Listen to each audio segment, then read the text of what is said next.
December 11th, 1998, Don Mueang Airport, Bangkok, Thailand. An Airbus A310 is being prepared for a domestic passenger flight to Surat Thani, Thailand. Surat Thani is a city located in the southern part of Thailand.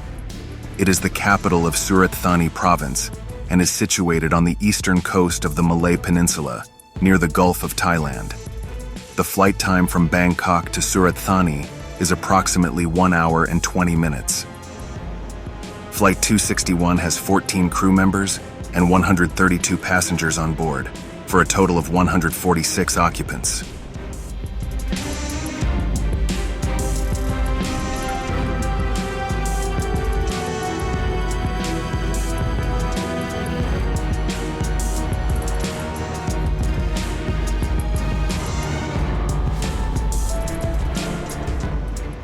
There were 25 foreigners on board the flight.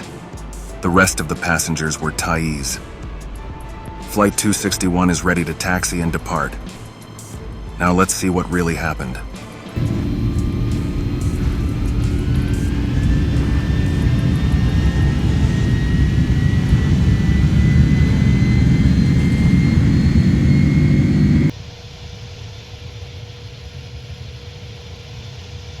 Flight 261 takes off in the evening from Bangkok Airport at 17:40 local time to Surat Thani.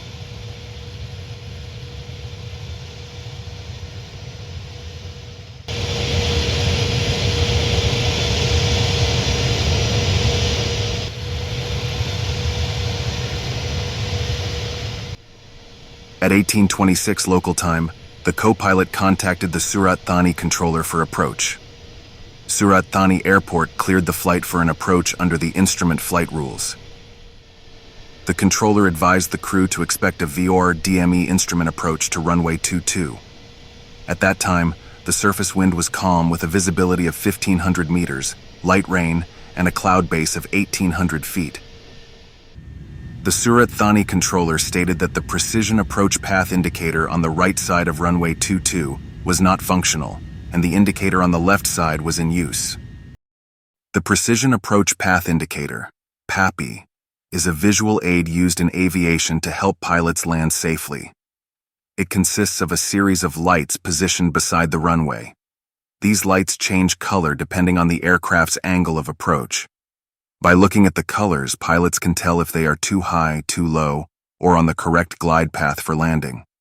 This helps ensure a safe and accurate descent to the runway. The co-pilot reported passing the final approach fix. The controller informed the pilot that the aircraft was not in sight due to low visibility conditions, but was cleared to land on runway 22.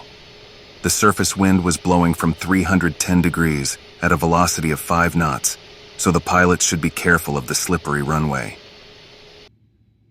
At 18:42 local time, the runway was sighted and the pilots attempted to land the aircraft.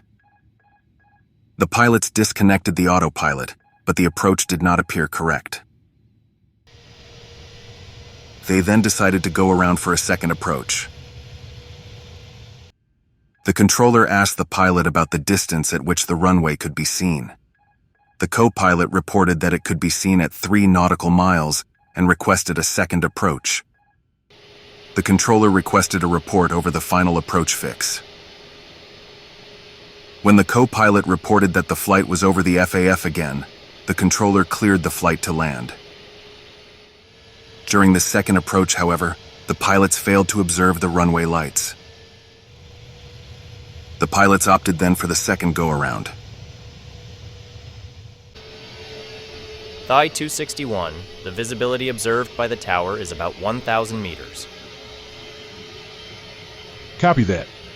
Visibility decreased to 1,000 meters. Is that right? Right. The pilots informed the passengers about the deteriorating weather conditions and announced that they would attempt landing for the third time. They stated that if they failed again, they would divert the flight back to Bangkok. Is it raining at the airport? It is raining lightly.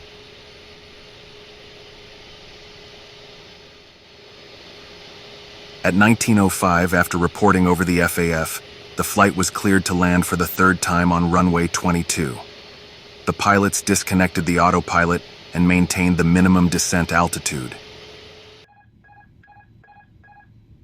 The minimum descent altitude is the lowest altitude that a pilot can descend to during a non-precision approach without having the required visual references to continue the approach and safely land the aircraft. The pilots are puzzled by the aircraft consistently veering left of the runway course during each approach. The captain declares, "Cannot land, 1,000 meters unable," and opts for another go-around.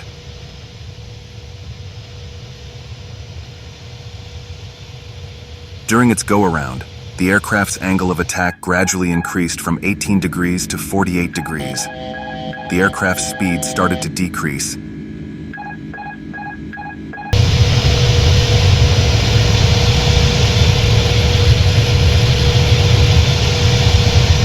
It's turning into a crisis now.